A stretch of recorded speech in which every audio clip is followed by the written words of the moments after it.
Olá, galera do xadrez, Cortez Chess no tabuleiro. Nesta semana eu fiquei muito feliz em ver o nosso GM brasileiro, Krikor Sevag Mkhitaryan, fazer uma pontuação de elite no xadrez mundial.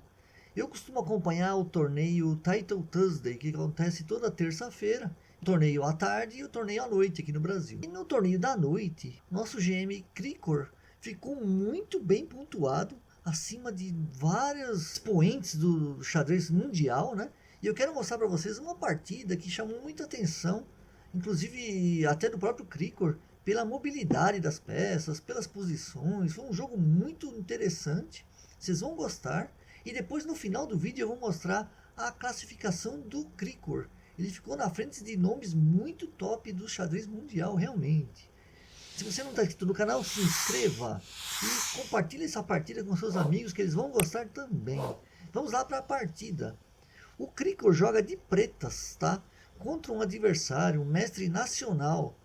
E ele usa a bandeira da Ilhas Caimã, mas ele mora em Massachusetts, nos Estados Unidos, tá?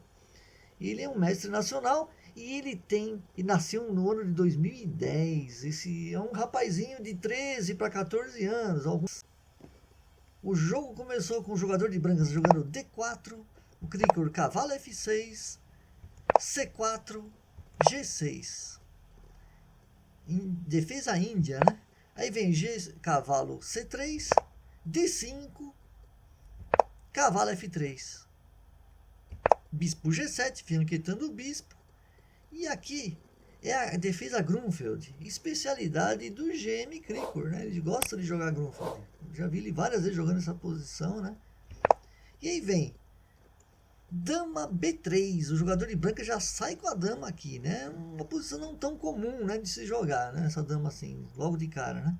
É um jovem, né? 13 para 14 anos. Vamos lá o que acontece. D toma C, dama toma o peão, roque. O Krikor já faz o roque, já posiciona seu rei. E4.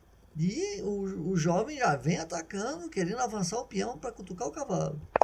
Cavalo C6, bispo E2. O jogador de brancas também quer fazer o seu roque, né? E5, o Krikor já ataca no centro. E o garoto já vem aqui cutucando o cavalo do Krikor. Só que o Krikor consegue pôr o cavalo em D4. E aí a troca de cavalos, peão. E aqui o jogador de brancas tem um peão de vantagem, tá? O Krikor joga C6, dama C4, B5, cutucando a dama. Olha a jogada do Krikor, hein? Vê que o peão em C6 está livre, toma o peão, bispo D7, cutuca a dama e protege o peão também, né? Dama vai para D6. Essa posição de dama aqui, sem proteção, dá margem a muita coisa, né? Como vocês podem ver agora, torre E8, aí o jogador de brancas joga E5, cavalo G4, E6. O jogador de brancas continua avançando. Peão toma, bispo toma o cavalo, peão toma e dá cheque, que é um cheque descoberto, né? O peão saiu da frente, cheque descoberto. Bispo volta. Bispo toma cavalo, peão toma peão. Torre toma bispo. Que jogada do Krikor, hein? Essa torre está envenenada, né? Por quê? Se o garoto aqui tomar a torre, vai perder a dama, né?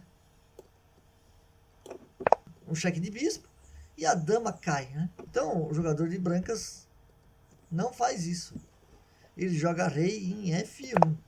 A dama protege a torre. Só que aí, o jogador de brancas é esperto, né? Vai fechar o caminho da torre, né? E aí, a torre tá meio presa, né? E é o que acontece. Então o Krikor vai lá, perde a qualidade, né? E a dama vai pro ataque. A melhor jogada aqui é a dama tomar o peão em D5. E é o que ele faz. Por quê? Você fazendo isso, você dá um duplo, né? Um cheque e ameaça a torre, né? É a melhor jogada. Foi isso que ele fez. E aí o Krikor joga o bispo aqui defendendo e deixa cair a torre, né? Mesmo assim, A engine mostra que a partida está equilibrada. Não tem vantagem para ninguém. 0.0, tá?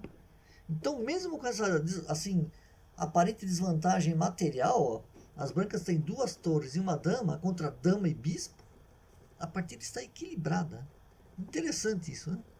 Vai dama B7 cheque, rei H6, o rei fica protegido ali, né? Não pode levar mais cheque. Aí vem dama toma B5, dama toma C3, atacando a torre aqui, o Krikor ataca a torre. O rei sai, né? Protegendo torre, protege torre. Dama D4, rei F3, bispo dá cheque. E olha que interessante aqui, o jogador em branco joga bem, hein? Porque ele joga as melhores jogadas mesmo, tá? Na verdade, o melhor aqui seria jogar rei E2, né? Aqui nessa posição, a melhor jogada seria o rei ir para E2, né? Mas o jogador de brancas resolve acabar com esse bispo aqui, porque estava dando muito problema, né? E aí há essa troca, né?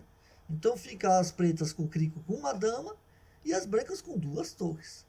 E a engine continua dando empate, tá? Continua empatado aqui, tá? 3 peões, uma dama de um lado e 2 torres do outro lado, né? Se o rei fosse para E2 aqui, ó, bispo C4, olha o que poderia acontecer. Aí perderia-se a dama, tá? Né? Daria na mesma. Então o jogador de brancos fez certinho. Trocou as damas, quer dizer, deu a dama, né? E aí foi para G3 o rei. E veja agora a técnica do Krikor. Dama D3, cheque. Aí vem, cheque, cheque. Avança o peão. Agora as torres vão começar a cutucar a dama do Krikor, né? O Krikor dá cheque. Assim que pode, as brancas continuam com as torres interligadas, né? Então a dama não tem chance de fazer nada. Mas o Krikor não quer empatar essa partida, ele quer realmente ganhar. Então ele joga a dama aqui para trás. Aí quando ele sai com a torre aqui, o jogador de brancos, de AC1 para C3, o Krikor joga a torre, a dama aqui, cutuca a torre. A melhor jogada aqui já era dar cheque aqui mesmo, né? Mas ele não fez, ele protegeu a torre dele, né?